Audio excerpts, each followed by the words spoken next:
وقال الذين آمنوا إن الخاسرين الذين خسروا أنفسهم وأهليهم يوم القيامة ألا إن الظالمين في عذاب مقيم وما كان لهم من أولياء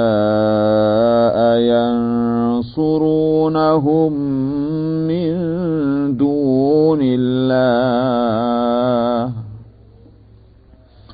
ومن يضلل الله فما له من سبيل استجيبوا لربكم من قبل أن يأتي يوم لا مرد له من الله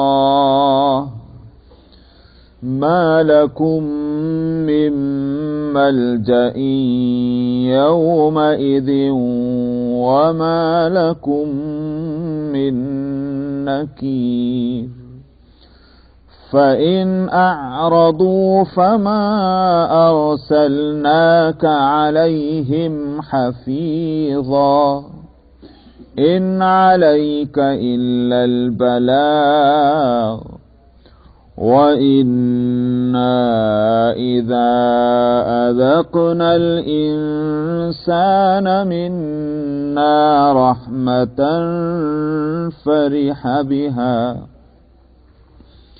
وإن تصبهم سيئة بما قدمت أيديهم فإن الإنسان كفور لله ملك السماوات والأرض يخلق ما يشاء يهب لمن يشاء إناثا ويهب لمن يشاء الذكور أو يزوجهم ذكرانا وإناثا ويجعل من يشاء عقيما إنه عليم قدير وما كان لبشر أن يكلمه الله إلا وحيا أو من وراء حجاب أو يرسل رسولا فيوحي بإذنه ما يشاء إنه علي حكيم وكذلك أوحينا إليك روحا من أمرنا ما كنت تدري ما الكتاب ولا الإيمان ولكن جعلناه نورا نهدي به من نشاء من عبادنا وإنك لتهدي إلى صراط مستقيم صراط الله الذي له ما في السماوات وما في الأرض ألا إلى الله تصير الأمور صدق الله العظيم.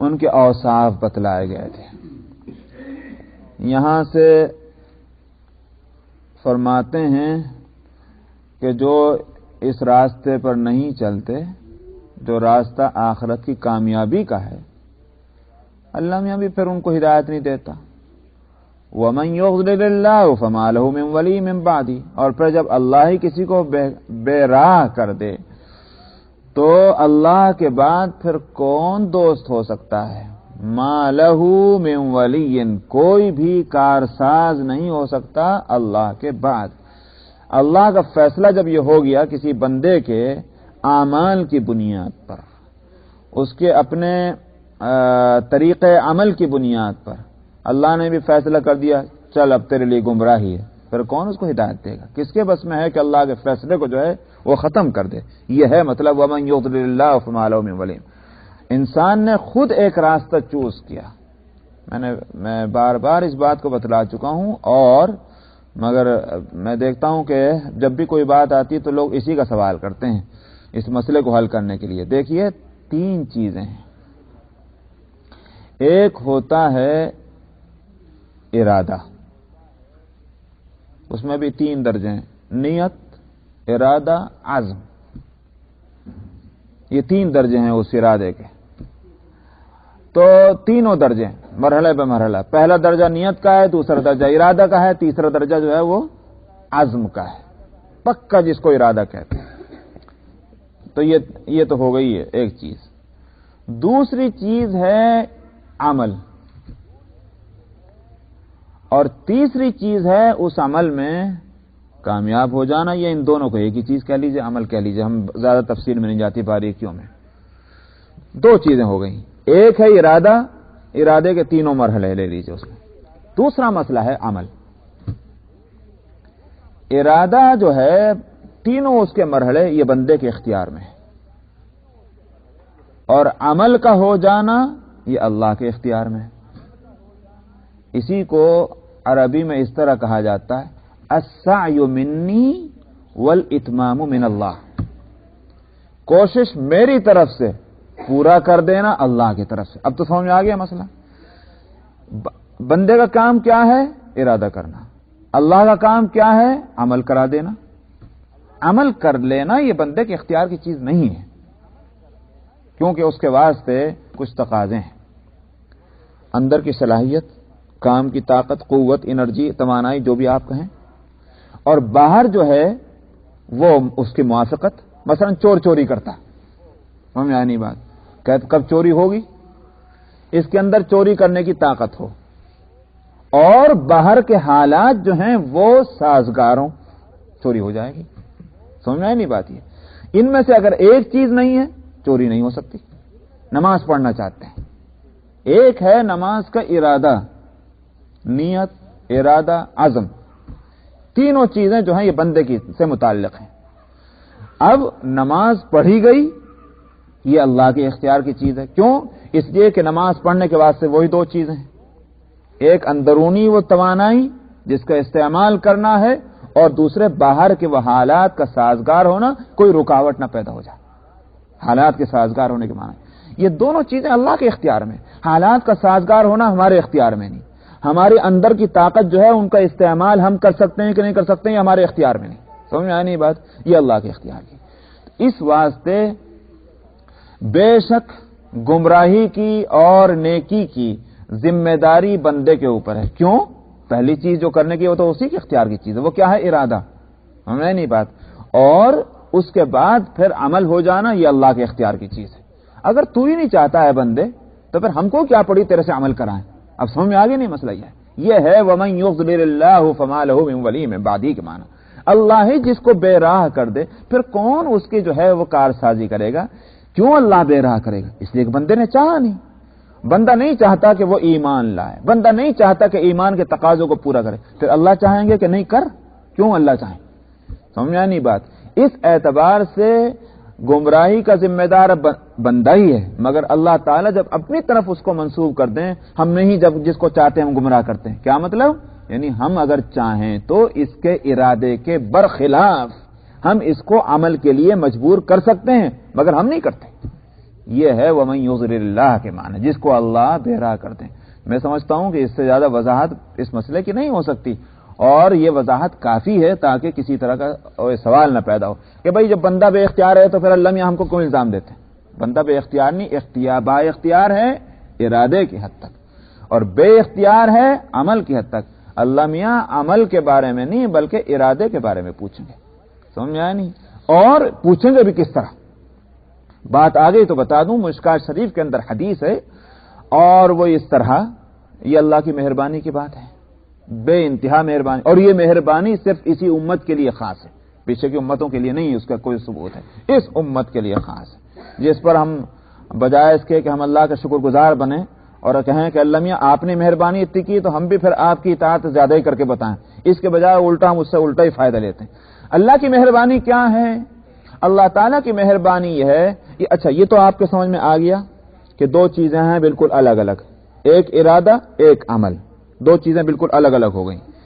اس واسطے دونوں کا نتیجہ جو ہے یا اس کا جو رزلٹ نکلنا چاہیے وہ بھی الگ الگ ہونا چاہیے۔ مثلا ایک شخص ارادہ کرتا ہے، عمل بھی کرتا ہے، تو دو چیزیں ہو گئیں، ایک ارادہ ایک عمل، تو اس لیے دونوں کی سزا اور جزا جو بھی ہے وہ ملنی چاہیے الگ الگ۔ اب سنیے آپ، اللہ کا معاملہ اس امت کے افراد کے ساتھ کیا ہے؟ اس امت کے افراد کے ساتھ یہ ہے کہ کسی شخص نے نیکی کا ارادہ کیا، یہ حدیث میں ہے، نیکی کا ارادہ کیا، عمل نہیں ہوا۔ ارادے میں خوب یاد رکھیے وہ تینوں مرحلے ہیں، نیت، ارادہ، عزم۔ خالی نیت کر کے بیٹھ گیا اس سے کچھ نہیں ہوتا۔ نیت، ارادہ، عزم، اس کے لیے ارادے کا لفظ بولا جاتا ہے۔ ارادہ کسی شخص نے کیا نیکی کا، نیکی نہیں کر سکا، حدیث میں آتا ہے ایک نیکی لکھ دی جائے گی، ایک عمل اس نے کر لیا، نیکی کا ارادہ کیا، عمل بھی کر لیا، فرمایا 10 نیکیاں لکھی جائیں گی۔ کیوں؟ من جاء بالحسنۃ فلہ عشر امثالها، اس نے ایک نیکی کی، نیک عمل کیا، 10 گنے سے اسٹارٹ کریں گے ہم اس کا حساب 700 گنے تک، الی 700 اضعاف و الی اضعاف کثیرہ۔ فرمایا کہ 10 گنے سے شروع ہوگا اس کا حساب، 700 گنے تک پہنچے گا، اور 700 گنے پر بھی جا کر ہم اسٹاپ نہیں کریں گے، آگے بھی جا سکتا ہے۔ کب ہے یہ؟ نیکی کا ارادہ اور اس کا عمل۔ اب آئیے برائی، میں کسی شخص نے برائی کا ارادہ کیا، عمل نہیں کیا، کچھ نہیں لکھیں گے، دیکھا آپ نے؟ یہ ہے مہربانی، برائی کا ارادہ کیا، برائی کر لی، ایک برائی لکھ دیں گے۔ یہ ہے اس امت کے ساتھ اللہ تعالی کی مہربانی کا معاملہ۔ تو 2 عمل ہو گئے، میں نے کہا کہ 2 چیزیں ہو گئی، ایک چیز کا تعلق بندے سے ہے، دوسری چیز کا تعلق اللہ تعالی سے ہے۔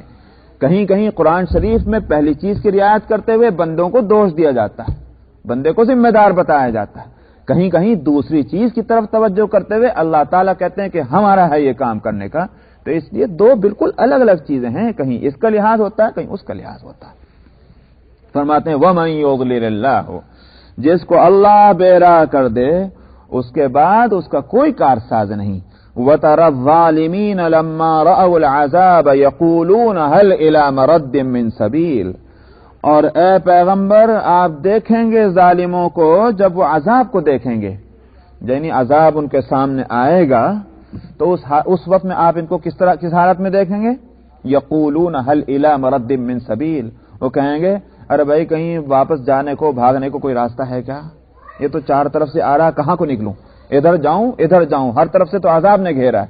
هل الى مرد من سبیل وتراهم يعرضون عليها، اور فرمایا کہ آپ دیکھیں گے ان کو کہ جب ان کو اس عذاب پر پیش کیا جائے گا، یعنی عذاب ان کے سامنے لایا جائے گا یا ان کو عذاب کے طرف لے جایا جائے گا، خاشعین من الذل، فرماتے ہیں کہ ذلت اور رسوائی کی وجہ سے جھکے ہوئے جائیں گے۔ ایک تو آدمی خوش ہوتا ہے سینہ تانتا، اور جب ناکام ہوتا ہے تب جھک جاتا ہے۔ ہمارے ہاں وہ مدرسے میں ہم لوگوں کے ہاں طلباء کو، اسٹوڈنٹس جو ہوتے تھے مدرسے کے، امتحان ہو جانے کے بعد کچھ مہینوں کے بعد جب رزلٹ سب تیار ہو جاتے تھے تو ایک انعامی جلسہ ہوا کرتا تھا ہمارے یہاں، اور اب بھی ہوتا ہے۔ وہ انعامی جلسہ کیا ہے؟ جیسے یہاں بھی ہوتا ہے نا بھئی، آپ کے ہاں تو فوراً ہی دے دیتے ہیں، آج امتحان کل کو، اور اس کے بعد وہ اس کو کچھ نہ کچھ گفٹ دیتے ہیں۔ تو ہمارے یہاں بھی دیا جاتا تھا، وہ کتابیں دی جاتی تھی، جو مفید دینی کتابیں ہوتی تھیں وہ کتابیں دیا کرتے تھے. اچھا اس میں ہوتا یہ تھا اور یہاں بھی ہوتا ہے غالباً کہ صاحب مثال کے طور پر عبداللہ سلیم، اب عبداللہ سلیم کا نام پکارا گیا تو اس نے کون کون سی کتابیں پڑھی ہیں اور کس کس کتاب میں کتنے نمبر آئے ہیں وہ بھی وہیں پڑھ کر سنائے جاتے تھے. اب وہ تقریباً 1,500 کا اسٹوڈنٹس کا مجمع، اب اس میں جو ہے وہ ایک ایک آدمی کا سارے اعمال نامہ جو ہے وہ بیان ہو رہا ہے. سمجھ میں آیا؟ تو ہمارے یہاں حضرت مولانا حسین احمد صاحب مدنی رحمۃ اللہ علیہ ہمارے استاذ تھے حدیث کے.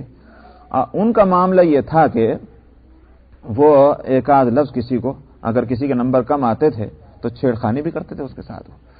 تو اب مثال کے طور پر وہ کسی کا نام لیا صاحب عبداللہ سلیم، تو اب دیکھتے تھے عبداللہ سلیم کو تو معلوم ہے کہ میرے نمبر کیسے تھے، تو اگر اس کے نمبر بہت اچھے ہیں تو آ رہا ہے بہت اچھی طرح سے ذرا سینہ تان. جی ہاں، یہ اس لیے اچھی طرح سے آ رہے ہیں کہ ان کے نمبر بہت اچھے ہیں، اس لیے یہ سینہ تان کر آ رہے ہیں. اور اگر کوئی بیچارہ اس کو نمبر کم ہے تو وہ جھکا ہوا چلا رہا، جی ان کی گردن اس لیے نیچی ہے کہ یہ 2 کتابوں میں فیل ہے، تو وہ وہیں کہہ دیا کرتے تھے. تو بیچارہ پہلے ہی گردن جھکے ہوئے اس کی آ رہا ہے تو اور جھک جاتا تھا.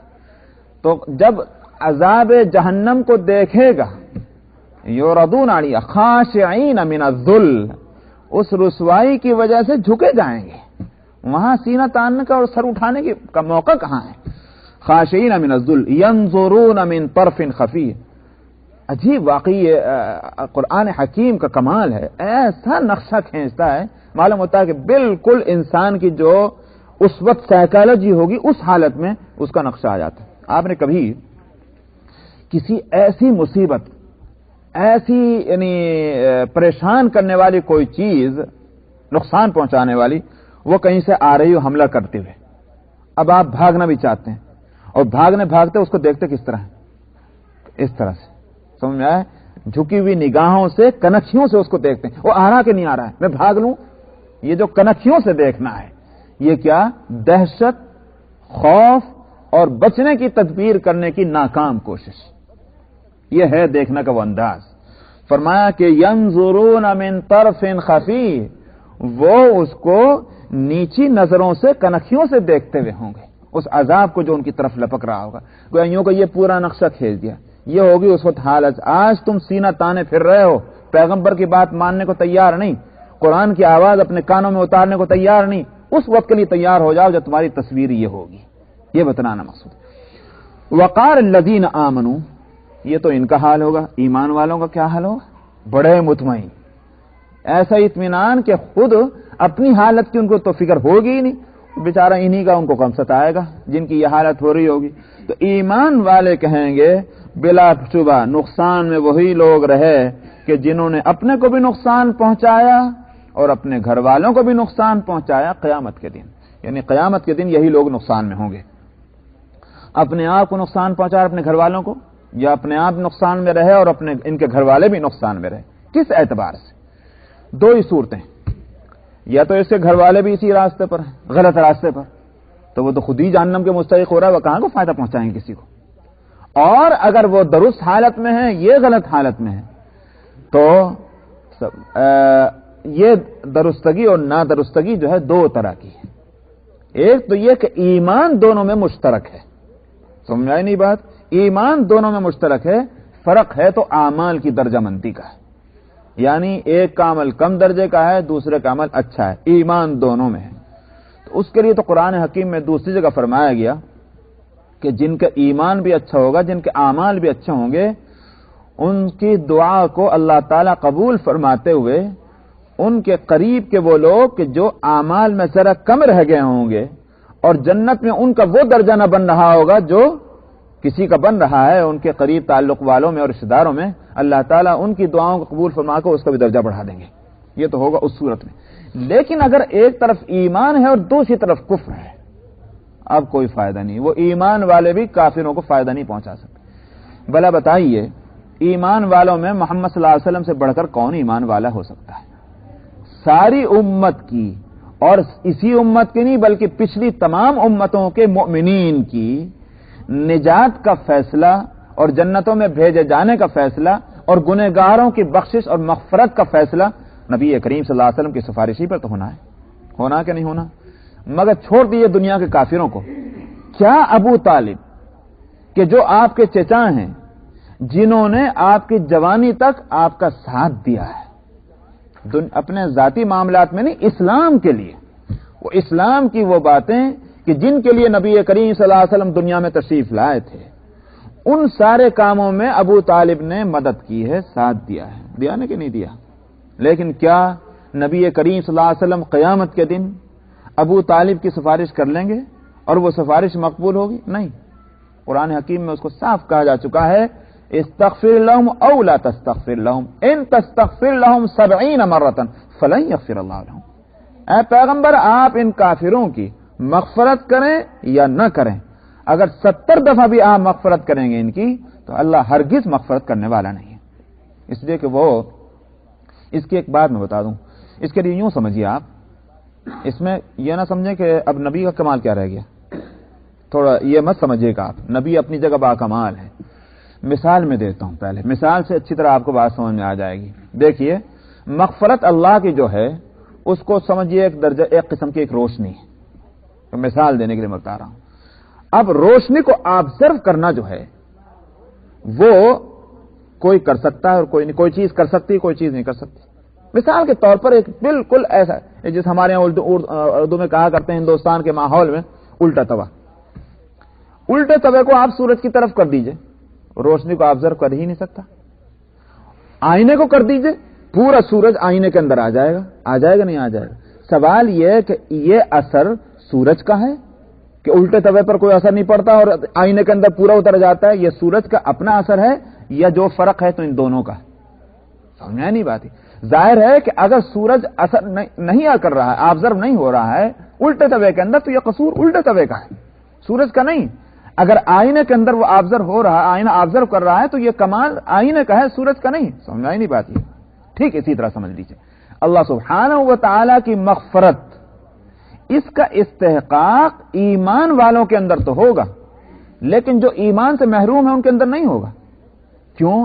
اس میں ظاہر ہے کہ اللہ کی مغفرت کا جو ہے اس میں اس کا کوئی قصور نہیں، قصور ہے تو اس کے اندر یہ آبزرو بھی نہیں کر سکتا، اس میں وہ صلاحیت ہی نہیں، وہ موقع ہی نہیں، وہ محل ہی نہیں۔ اس لیے نبی بھی 1000 مرتبہ اگر مغفرت چاہیں گے، مگر سوال تو یہ ہے کہ وہاں تو آبزرو کرنے کی صلاحیت ہی نہیں ہے، اس میں نبی کا کوئی بے کمال ہونا نہیں ہے، بلکہ سارا قصور اسی شخص کا ہے۔ اب خوب سمجھ میں آ گیا مسئلہ نہیں؟ تو اس بات سے میں نے کہا کہ اگر کفر اور ایمان کا فرق ہے تو کافر کے حق میں ایمان والا ساری عمر بھی اگر مغفرت چاہتا رہے اس کی مغفرت نہیں ہو سکتی، چاہے دنیا میں ہو اور چاہے قیامت میں ہو۔ اس لیے فرمایا کہ وقال الذين آمنوا ان الخاسرين الذين خسروا انفسهم واهليهم يوم القيامه، ایمان والے کہیں گے بلا شبہ خسارے میں وہی لوگ رہے کہ جو اپنے آپ بھی نقصان میں ہیں اور اسی طرح سے ان کے گھر والے بھی نقصان میں رہے، تو قیامت میں وہی لوگ حقیقت میں نقصان میں ہیں۔ الا ان الظالمین فی عذاب مقیم، خوب سن لو، ظالم جو ہیں بلا شبہ ایک ٹھہرنے والے عذاب میں ہوں گے۔ یعنی ٹھہرنے والا جو ہے یہی دراصل تکلیف دہ مسئلہ ہے، ورنہ دنیا میں بھی ہم دیکھتے ہیں بھئی غربت بھی آتی ہے، افلاس بھی آتا ہے، بیماریاں بھی آتی ہیں، صدمات بھی آتے ہیں، ساری چیزیں دنیا میں آتی، بڑی سے بڑی مصیبت دنیا میں آتی ہے آدمی سے، مگر کیا ہے؟ مصیبت آتی ہے اس کے ساتھ میں راحت بھی لگی ہوئی ہے، ایک مصیبت ہے ساتھ میں دوسری راحت ہے، اگر ایک کا انتقال ہوتا ہے دوسرا پیدا ہو رہا ہے گھر کے اندر، اگر انتقال کا افسوس ہے تو پیدا ہونے کی خوشی ہے۔ سمجھ میں آیا نہیں؟ تو غرض ہے کہ یہ دنیا میں ہم دیکھتے ہیں کہ بڑی سے بڑی چھوٹی سے چھوٹی مصیبت آتی ہے، مگر کیوں جھیل جاتا ہے انسان اس کو؟ یہ اطمینان ہے کہ بھئی آج کی مصیبت کل کی راحت ہے، ان مع العسر یسرا ان مع العسر یسرا، اللہ تعالیٰ نے بھی اس کو 2 مرتبہ اسی لیے فرمایا۔ لیکن قیامت میں کیا ہوگا؟ قیامت میں وہ تکلیف دے، اسی لیے تکلیف دے نہیں ہوگی کہ بہت بھاری ہے، بلکہ زیادہ پریشان کن بات یہ ہوگی کہ وہ تکلیف دے پائیدار ہے۔ فرمایا کہ بلا شبہ ظالم جو ہیں وہ ٹھہرنے والے عذاب کے اندر ہوں گے، یعنی پائیدار عذاب ہوگا۔ وما كان لهم من اولیاء ينصرونهم من دون اللہ، اور اللہ کو ان کے کوئی ایسے مددگار بھی نہ ہوں گے کہ جو اللہ کے علاوہ ان کی مدد کر سکیں۔ اللہ میاں تو کریں گے نہیں، کیونکہ یہ مستحق ہی نہیں، اللہ کے علاوہ کون آئے گا مدد کرنے کے واسطے؟ یہ اس واسطے کہی جا رہی بات کہ جو لوگ اللہ کی عبادت میں دوسروں کو شریک کرتے ہیں کسی بھی درجے میں، تو آخر کوئی تو فائدہ ان کا ہونا چاہیے۔ دنیا میں فائدہ کیا ہے وہ تو ہم کو نظر نہیں آ رہا، ہم سمجھ رہے ہیں ایک بت کے سامنے ایک آدمی جا کر دعائیں مانگتا ہے، منتیں مانگتا ہے، نظر اور نیاز چڑھاتا ہے، ساری کی چیزیں، کیوں؟ بیٹا مل جائے، بیٹا مل جائے، مل جاتا ہے، بہت خوش کہ بت نے مجھے بیٹا دے دیا۔ دیا کس نے؟ یہاں تو عقدہ نہیں کھل رہا ہے۔ آخرت میں تو ظاہر ہے کہ یہ جو ہے جس کو کہنا چاہیے یہ پردے جو پڑے ہوئے ہیں، آخرت میں تو یہ اٹھ جائیں گے، وہاں تو حقیقت کھلے گی کون ہے مددگار اور کون مددگار نہیں ہے۔ یہاں تو اللہ تعالیٰ نے ایسا پردہ ڈال رکھا ہے کہ اس در پہ مانگ لو بھیک مل جائے گی، اس در پہ مانگ لو بھیک مل جائے گی، دینے والا ایک ہے، ہم سمجھ رہے ہیں کہ دینے والے کئی ہیں۔ یہ دنیا میں پردہ پڑا ہوا ہے، لیکن آخرت میں یہ پردہ اٹھ جائے گا، وہاں ساری حقیقت کھل کر سامنے آ جائے گی اور وہاں معلوم ہوگا کوئی مدد کرنے والا نہیں، ایک ہی ذات ہے مدد کرنے والی، ہم نے اس کو ناراض کر دیا، وہ ہماری مدد نہیں کر رہا ہے۔ یہ ہے وما كان لهم من اولیاء ينصرونهم من دون اللہ، ان کا کوئی ولی نہ ہوگا جو مدد کرے ان کی اللہ کے علاوہ۔ ومن يضلل اللہ فما له من سبیل، اور جس کو اللہ بے راہ کر دے پھر ان کا کوئی راستہ ہی نہیں کہ اس راستے سارے راستے بند ہو گئے، چلو بھائی ایک راستہ کھلا ہے، کوئی راستہ پھر ان کے لیے نہ رہے گا۔ استجیبوا لربکم من قبل ان یأتی یوم لا مرد له من اللہ، فرمایا بات مان لو اپنے رب کی، اپنے رب کی بات مان لو۔ رب کا لفظ یہاں خوب آیا، کس کی بات ماننے کو کہا جا رہا ہے؟ یہ نہیں کہا جا رہا حاکم کی بات مان لو، بات تو ماننے کی، اگر حقیقت تو یہ ہے کہ استجیبوا کے ساتھ یہاں لفظ آتا ملککم، مالککم، خالقکم، جو بھی ہوتا لفظ یہ آتا، لیکن رب کا لفظ لانے کے معنی یہ ہے کہ جو تم کو حکم دے رہا ہے، جو تمہیں بات بتا رہا ہے، وہ کون ہے، اس سے تمہارا رشتہ کیا ہے؟ وہ تمہارا رب ہے۔ رب ہونے کے ساتھ وہ ساری صفات جمالیہ جو اللہ سبحانہ و تعالیٰ کی ہیں وہ سب کے سب اس کے اندر آ گئی ہیں۔ تو محبت والا، رحمت والا، شفقت والا، کرم والا، مہربانی والا، اس کی بات تو مان لو۔ کون کہے گا بھائی ایسے کی کون بات نہیں مانے گا؟ اگر ایسے کی بات نہیں مان رہے تو اس سے زیادہ نادانی کیا ہوئی؟ رب کے اندر یہ لفظ ہے، یہ بات آ گئی۔ فرمایا کہ بات مان لو اپنے رب کی قبل اس کے کہ وہ دن آ جائے کہ جس کا اللہ کی طرف سے پھر لوٹنا نہ ہوگا۔ اور تو کون لوٹائے گا؟ لمحے بھی نہیں لوٹائیں گے اس دن کو جب وہ دن آ جائے گا۔ وہ دن کون سا ہوگا؟ قیامت کا دن۔ ما لکم من ملجأ یومئذ وما لکم من نکیر، اس دن نہ تمہارا کہیں ٹھکانہ ہوگا، کوئی پناہ کی جگہ تمہارے پاس ہوگی، وما لکم من نکیر، اور پتہ نہیں ایک لفظ جو ہے وہ آج سے 100 سال پہلے بولا جاتا تھا شیخ الہند کے ترجمے میں، اور نہ ہوگا اس کے لیے الوپ ہو جانا۔ الوپ کا لفظ آج کل نہیں بولا جاتا، اس کے معنی یہ ہیں کوئی شخص یہ پوچھنے والا بھی نہ ہوگا اللہ میاں ان کے ساتھ آپ نے یہ معاملہ کیوں کیا۔ یہ ہے مالکم من نکیر، کہ نہ تو کوئی پناہ دینے والا ہوگا اور نہ کوئی یہ پوچھنے والا ہوگا، یعنی کیوں اور کیا کرنے والا، اللہ میاں یہ کیوں ہوا، اللہ میاں یہ کیا ہوا، کوئی یہ بھی نہیں کرنے والا ہوگا اس دن۔ تو اب پھر کہاں سے مدد ہو سکتی ہے جب ایسی صورت نہ ہو؟ فَإِنْ أَعْرَضُوا فَمَا أَرْسَلْنَاكَ عَلَيْهِمْ حَفِيظًا، یہاں سے نبی کریم صلی اللہ علیہ وسلم کو خطاب ہے، فرماتے ہیں کہ اے پیغمبر صلی اللہ علیہ وسلم اگر یہ اس پر بھی بے توجہی کرتے ہیں، بات نہیں سنتے، آپ کائیں کو غم کریں؟ آپ کو ان کا کوئی نگراں اور ذمہ دار بنا کر نہیں بھیجا گیا۔ ان علیک الا البلاغ، آپ کی ذمہ داری پہنچا دینا ہے۔ آپ غم جب کریں جب آپ کو یہ بات ہو کہ اگر یہ ایمان نہیں لایا اللہ میاں مجھ سے پوچھیں گے، آپ سے اللہ میاں اس بات کو نہیں پوچھیں گے کہ فلاں شخص ایمان کیوں نہیں لایا۔ آپ سے تو اگر پوچھ ہوگی تو اس کی ہوگی کہ آپ نے پہنچا دیا دین کے نہیں پہنچا دیا، اور وہ آپ کر رہے ہیں، پھر آپ کو غم کرنے کی کیا ضرورت ہے؟ اس لیے آپ غم نہ کریں۔ یہ بات میں نے پہلے ہی بتایا کہ یہ ایک طرف تو نبی کریم صلی اللہ علیہ وسلم کی محبوبیت، کہ نبی کریم صلی اللہ علیہ وسلم کی یہ شان محبوبیت ہے اللہ کے ہاں کہ ان کو تسلی دی جاتی ہے، غم نہ کرنے کو کہا جاتا ہے۔ تعلق ہے تبھی تو یہ خیال ہے، تعلق نہ ہو تو کہیں کو بھائی روتے رہو، ہم کو کیا فکر ہے۔ لیکن یہ شان محبوبیت ہے نبی کریم صلی اللہ علیہ وسلم کی، اس لیے اللہ تعالیٰ ان کو تسلی دیتے ہیں، نمبر ایک۔ نمبر دو یہ ہے کہ کام کرنے والا جو ہے اس کے لیے ضروری ہے کہ ناکامیابیوں کا اس کو زیادہ احساس نہ ہو۔ اگر ناکامیوں کا زیادہ احساس اس پر ہوا، حوصلے پست ہوں گے تو کام نہ ہو سکے گا۔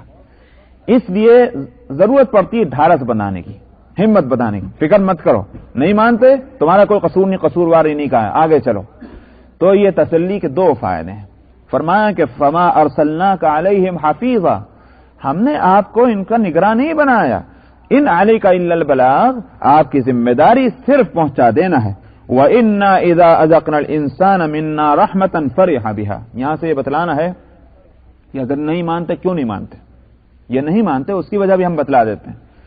نہ ماننا ان کا اس لیے ہے کہ اللہ کے ساتھ ان کا تعلق نہیں ہے، تعلق مع اللہ کی کمی ہے۔ کیا اس کا ثبوت؟ اس کا ثبوت دنیا میں یہ ہے تعلق مع اللہ نہ ہونا، اللہ کے ساتھ تعلق نہ ہونا۔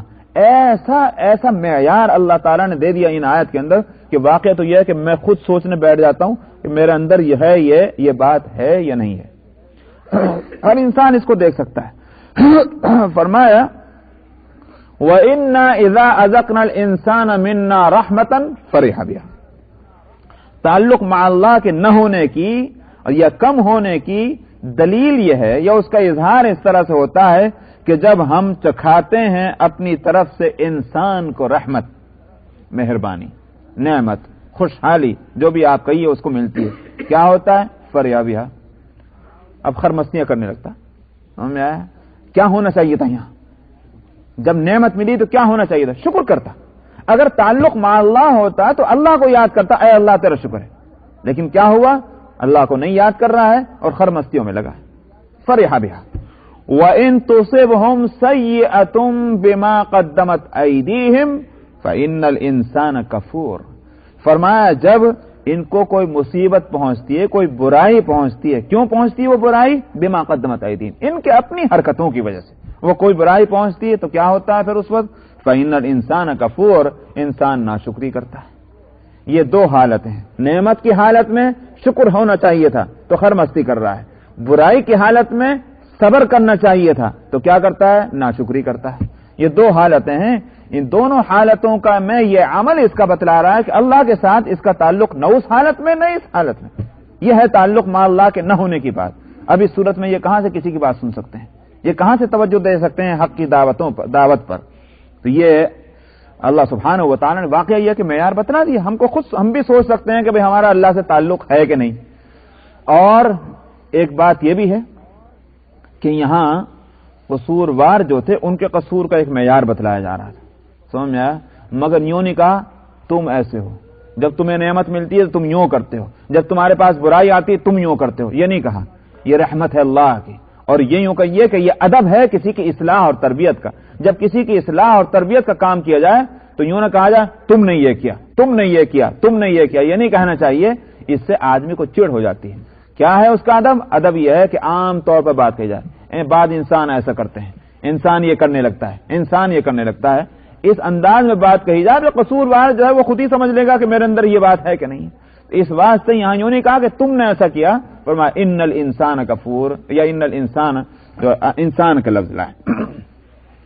للہ ملک السماوات والارض، فرماتے ہیں کہ اللہ ہی کی، یہاں سے پھر وہ توحید کا مسئلہ جو لوٹا دیا، فرمایا اللہ ہی کی بادشاہی ہے آسمانوں میں اور زمین میں، وہ جس کو جو چاہتا ہے پیدا کرتا ہے۔ یہب لمن یشاء اناثا ویہب لمن یشاء الذکور، اور وہ جس کو چاہتا ہے کیا لڑکیاں دیتا ہے، اناثا مؤنث فیمیل، وہ جس کو چاہتا ہے لڑکیاں دیتا ہے۔ ویہب لمن یشاء الذکور، اور جس کو چاہتا ہے وہ لڑکے دیتا ہے۔ او یزوجہم ذکرانا و اناثا، اور جس کو چاہتا ہے لڑکیاں بھی دیتا ہے لڑکے بھی دیتا ہے، دونوں کے جوڑے بنا کے دے دیتا ہے۔ کیا مطلب؟ پیدا ہی کرنا اس کا کام نہیں، بلکہ اس کی یہ فیصلہ بھی اس کا ہے کس کو کیا دینا ہے، کس طرح دینا ہے، یہ فیصلہ بھی وہی کرتا ہے۔ تو اولاد ہی، اس کا مطلب یہ کہ اولاد مانگنے کے واسطے تم کہاں جا رہے ہو؟ اللہ دیتا ہے، اللہ ہی اولاد دیتا ہے، نر اور مادہ کی تقسیم بھی اسی میں ہے۔ وَيَجْعَلُ مَن يَشَاءُ عَقِيمًا، اور جس